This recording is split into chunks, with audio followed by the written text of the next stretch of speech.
Assalamualaikum warahmatullahi wabarakatuh. Perkenalkan, nama saya Delia Islamidini dari semester 2C.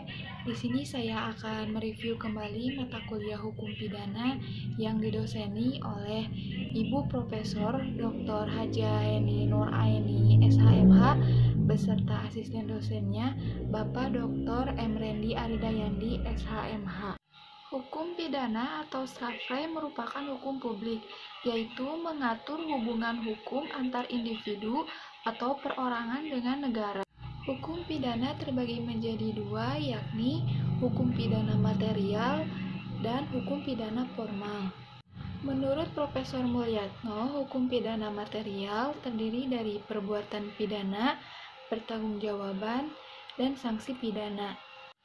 Saya juga akan sedikit menjelaskan tentang pengertian tindak pidana.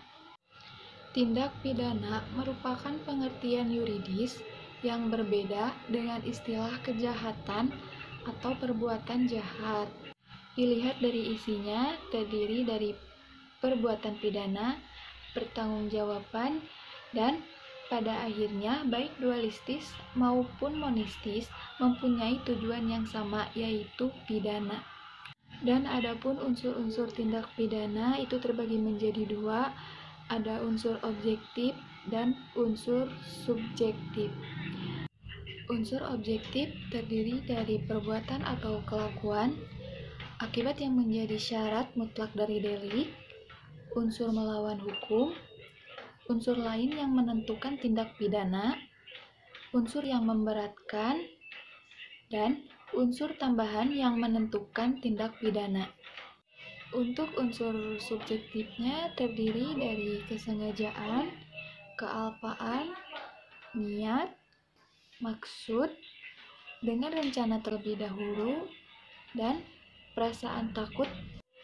Di sini saya juga akan sedikit mereview tentang pembaharuan hukum pidana di Indonesia. Adapun metode pembaharuan Kitab Undang-Undang Hukum Pidana yakni terbagi menjadi beberapa bagian. Yang pertama ada evolusi, yaitu pembaharuan yang dilakukan dengan dalam KUHP. Jadi, apabila ada aturan baru, cukup dengan cara menambah atau menyelipkan saja. Dan yang terakhir yaitu global, pembaharuan hukum pidana yang dilakukan secara keseluruhan, baik hukum pidana material maupun hukum pidana formal. Cukup sekian review materi hukum pidana dari saya. Mohon maaf apabila ada salah kata. Wassalamualaikum warahmatullahi wabarakatuh.